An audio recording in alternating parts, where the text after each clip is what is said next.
Assalamualaikum warahmatullahi wabarakatuh.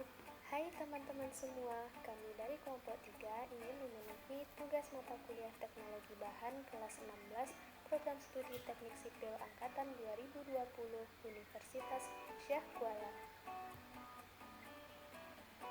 Yuk kita kenalan dulu anggota kelompoknya. Yang pertama adalah Asmawidia, kedua Nurul Hasanah, yang ketiga Muhammad Mufti, dan yang terakhir Stasia Stella Ulima Asari.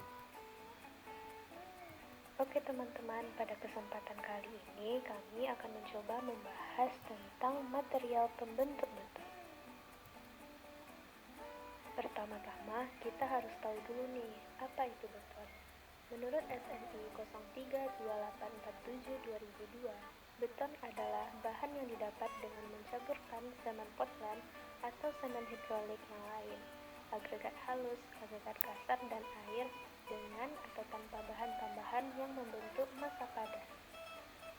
Beton adalah hasil teknologi yang sederhana dan pengetahuan sangat kompleks.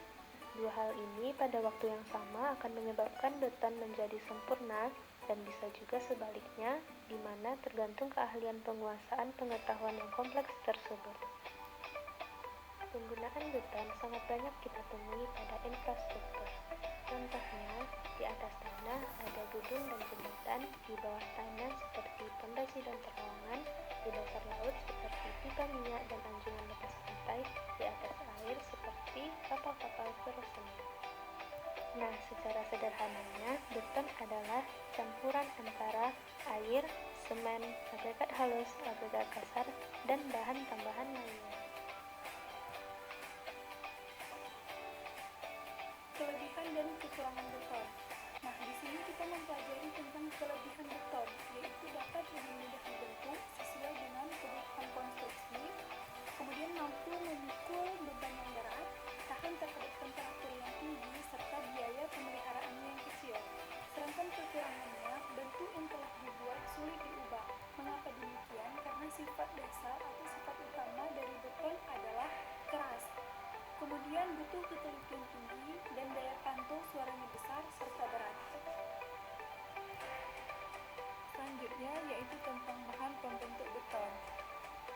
Pada bahan pembentuk beton ada 4 bahan material. Yang pertama semen. Semen di sini merupakan zat yang digunakan untuk merekat batu, bata, batako maupun bahan bangunan lainnya. Kemudian air digunakan sebagai media pencampur material lainnya, dan air ini juga sangat menentukan kekuatan campuran semen. Kemudian agregat adalah salah satu dari bahan material beton yang berupa sekumpulan batu pecah, kerikil, pasir baik berupa hasil alam maupun yang lainnya. Kemudian pasir, bahan yang banyak digunakan dalam pembuatan konstruksi. Perlu diketahui pada pembuatan beton kita lebih menggunakan semen Portland dibandingkan semen yang lainnya, karena semen Portland memiliki mutu yang baik dan tingkat kekerasannya lebih cepat daripada semen yang lainnya. Sedangkan air di sini tidak kita gunakan sembarang air, tetapi air yang bersih, yaitu air yang dapat diminum. Pada bagian ini kita dapat lihat persentasenya, yang mana untuk persentase air itu 7-15%, untuk semen 15-20%, untuk pasir 25-30%, serta untuk batu pecah atau agregat itu 30-50%. Persyaratan air yang digunakan. Air untuk pembuatan beton minimal memenuhi syarat sebagai air minum, yaitu air tawar, tidak berbau, dan apabila dihembuskan dengan udara tidak keruh dan lain-lain. Akan tetapi, tidak berarti air yang digunakan untuk pembuatan beton harus memenuhi syarat sebagai air minum. Penggunaan air untuk beton sebaiknya memenuhi persyaratan sebagai berikut ini. Yang pertama, tidak mengandung klorida, Cl lebih dari 0,5 gram per liter. Yang kedua, air harus bersih dan tidak mengandung minyak dan garam-garam yang dapat merusak beton, seperti asam, zat organik, lebih dari 15 gram per liter. Yang ketiga, tidak mengandung lumpur atau benda melayang lainnya lebih dari 2 gram per liter. Semen Semen Portland merupakan bahan pengikat hidrolis yang paling utama. Kenapa disebut bahan pengikat hidrolis? Karena semen Portland akan mengikat apabila diberi air dan kemudian terjadi reaksi kimia, yaitu proses hidrasi yang bermula dari pasta semen yang plastis kemudian menjadi kaku dan keras. Semen Portland hidrolis yang dihasilkan dengan cara menggiling halus klinker, mineral pembentuk semen, yang terutama dari silikat-silikat kalsium yang bersifat hidrolis, yaitu CaO, kapur hidup, SiO2, pasir besi atau silika, Al203, alumina, Fe203, dan gipsum sebagai bahan pembantu dan mengatur pengikatan. Komponen utama dari semen Portland yaitu batu kapur yang mengandung komponen CaO, kapur lime. Yang kedua, lempung yang mengandung komponen SiO2, silika, Al203, oksida alumina, dan Fe203, oksida besi. Portland sendiri terbagi dalam 5 jenis, yaitu tipe 1, yaitu untuk konstruksi pada umumnya, di mana tidak diminta persyaratan khusus seperti yang disyaratkan pada jenis-jenis lainnya.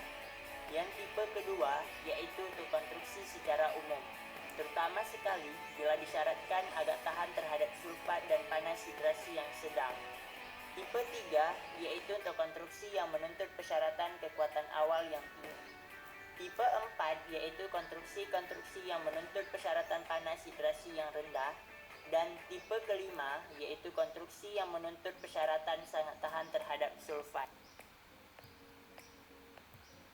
Agregat. Agregat merupakan sekumpulan dari batu pecah yang biasa disebut kerikil. Agregat terbagi menjadi 2, yaitu agregat kasar dan agregat halus. Agregat kasar biasa disebut dengan coarse agregat.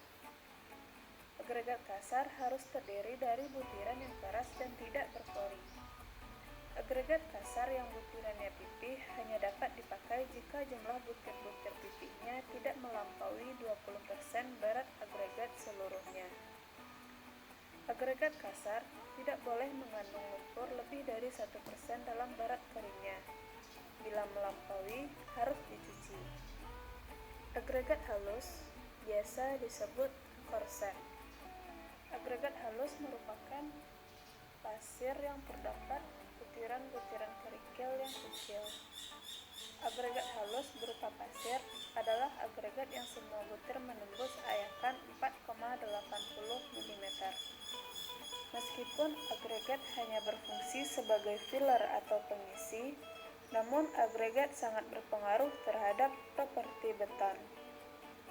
Agregat yang digunakan dalam campuran beton terdiri dari 60% sampai 75% dari volume totalnya.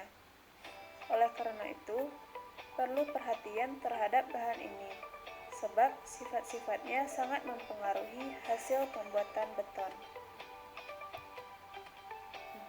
Pasir. Pasir biasa disebut dengan Fengshen. Pasir yang digunakan untuk campuran beton harus bersih, tidak boleh mengandung bahan organik ataupun berlumpur. Pasir berdasarkan tempat asalnya dibedakan menjadi pasir galian atau sedot, pasir sungai, pasir timbun atau bukit, dan pasir laut yang harus ada